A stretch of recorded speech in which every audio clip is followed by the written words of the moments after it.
মা যদি সুন্দরী হয়ে থাকেন আর একটু জওয়ান হন, শুরু বয়সে বিয়ে হয়, প্রথম সন্তান ছেলে হয়ে গেছে, এই যুবক ছেলের সামনে মা বারবার যাবে না, বিনা কারণে যাবে না। যদিও যায় শুধুমাত্র মুখ খুলে যাবে, এর বাইরে না। ছেলেও মায়ের কাছে বারবার যাবে না, বলবেন মায়ের দিকে নেক নজরে তাকাইলে কবুল হজের সওয়াব পাওয়া যায়। হুজুর আপনাদের মন এত নষ্ট, মায়ের সামনেও ছেলে যাবে না। শরীয়ত এটাই বলে না, যখন যাইবা তখন নেক নজরে তাকাইবা, বিনা কারণে যাইবা না। মায়ের ঘরে একা থাকেন, বিশেষ করে রাতে, ওই সময় মায়ের ঘরে যাইবা না। যদিও যাও, প্রয়োজন কাজ সেরে সঙ্গে সঙ্গে বের হও। এরপর বিনা কারণে অধিক সময় নিয়ে সময় ব্যয় করবা না। বোনের ঘরে যাইবা, রাতে তো যাবাই না, যদিও যাও জোরে ডাক দিবা বোন, যাতে ঘরের সবাই শুনে তুমি বোনের ঘরে যাচ্ছ। শালির সাথে দুলাভাই দেখা দেয় না, ভাবির সাথে দেবর দেখা দেয় না, এটা নরমাল পর্দা, এটা কোনো পর্দাই না, এটা হতেই পারে। বাইরে বোরকা গাদ দিয়া বের হয়, এটাও পর্দা না। এটা ঘরে যারা পর্দা করে না, বাইরে তারা একটু লজ্জাশীল মহিলা বোরকা পরে বের হয়। পর্দা তো লাগবে, কিন্তু মূল পর্দা এটা না। আপনাকে যাচাই করার ক্ষেত্রে যখন কথা আসবে তখন আলোচনা এটাই হবে। চাচাতো ভাই, মামাতো ভাই, খালাতো ভাই, ফুফাতো ভাই, বোন, এদের মাঝে দেখা দেওয়া যায়। যদিও ভাবি আর দেবর দেখা শোনা নাই, শালি দুলাভাই দেখা শোনা নাই, কিন্তু এদের সাথে দেখা চলে। মামাতো ভাই, চাচাতো ভাই, খালাতো ভাই, মনে করেন এখানেও পর্দা আছে, এটাও মূল পর্দা না।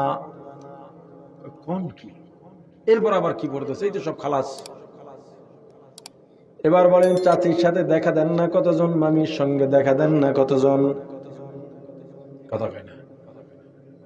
এই জায়গাটায় আসেন না, চাচির সাথে দেখা দেওয়া যায়? জানেন না মাসালা? এটা জানা ফরজ, এটা জানতেই হবে আপনাকে। জানেন না ঘোড়ার ডিম কিস কসু? আবার হুজুর করে কন, হুজুর আপনাকে বলতেছে এই ফয়েজ, আপনাকে আগে জান্নাতে যান। জান্নাত মামু বাড়ি তো। হুজুর নামাজ ছাড়লেন না, মিথ্যা বললেন না, তাহাজ্জুদ পড়লেন, ইশরাক পড়লেন, হারাম খাইলেন না, তুমি তার আগে জান্নাতে যাবে? এটা কোনো কথা? ওই দুনিয়াতে পাওয়া যায়। মামুর জোরে, টাকার জোরে শিক্ষিত চাকরি পায় না, অশিক্ষিত বদমাইশ টাকা দিয়ে চাকরি পায়। দুনিয়ায় সম্ভব, পরকালে সম্ভব? দুনিয়ায় যেই ইনসাফ হয় নাই, পরকালে সেই ইনসাফ প্রতিষ্ঠা হবে। আপনি বাড়িতে গিয়ে আপনার চাচিকে বলবেন, চাচি, মিসবাহ হুজুর বলে গেছেন তোমার সঙ্গে আর দেখা করা যাবে না। আপনার চাচি বলবে, হুজুরদের মনে এত দোষ, জানতাম না, এই হুজুরের ওয়াজ আর শুনবি না কেন?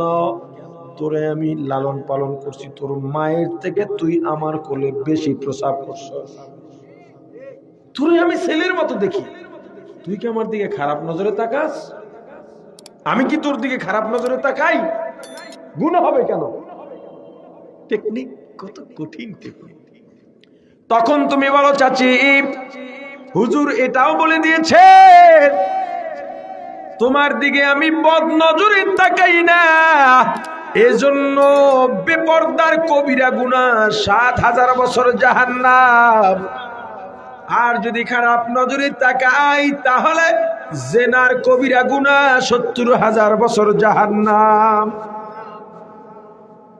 এখন চাচি মামির সাথেও দেখা দিলেন না, কাজ পর্দা হয়ে গেছে। আর কি বাহিয়েছে? হুজুর হুজুর।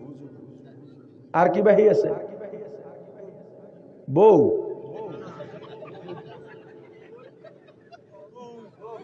বহুত কি কন কয়? অনেক একটা কন। আর কে বাকি আছে? আর বললাম তো গুলো, বললাম তো। এরপর আর কে আছে? বললাম তো গুলো। আরে ভাই, ওগুলো সব বলার পরে বলছি কাছে চাচি মামির কথা বলছি। এর মানে কি আমি জনজনে বলবো? চাচি মামি তো কাছে, এদের সাথেও পর্দা করতে হয়, বাইরের তো সবাই সাথে করতে হবে। এখন এরপরে আর কার সাথে করবেন? আর কেউ আছে? আছে আছে।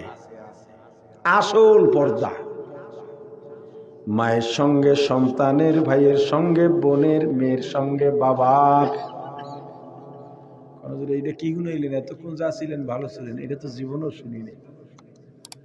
শরীয়ত কি বলে শোনো,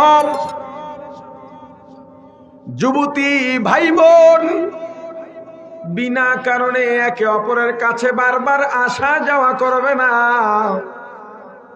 প্রয়োজনে যাবে, বোনের শুধুমাত্র মুখ খোলা থাকবে, কানও ঢাকা থাকবে, শরীরের অন্যান্য অঙ্গ প্রত্যঙ্গ কোনোভাবেই পোশাকের উপর থেকে প্রদর্শিত করা যাবে না।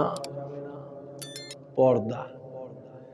মা যদি সুন্দরী হয়ে থাকেন আর একটু জওয়ান হন, শুরু বয়সে বিয়ে হয়, প্রথম সন্তান ছেলে হয়ে গেছে, এই যুবক ছেলের সামনে মা বারবার যাবে না, বিনা কারণে যাবে না।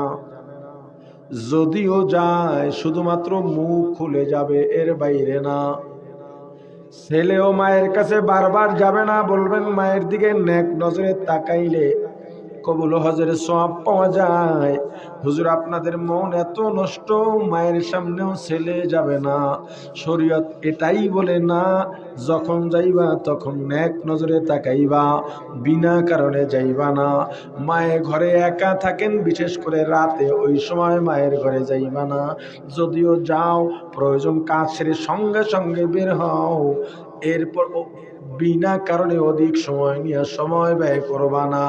বোনের ঘরে যাইবা, রাতে তো যাবাই না, যদিও যাও জোরে ডাক দিবা বোন, যাতে ঘরের সবাই শুনে তুমি বোনের ঘরে যাচ্ছ।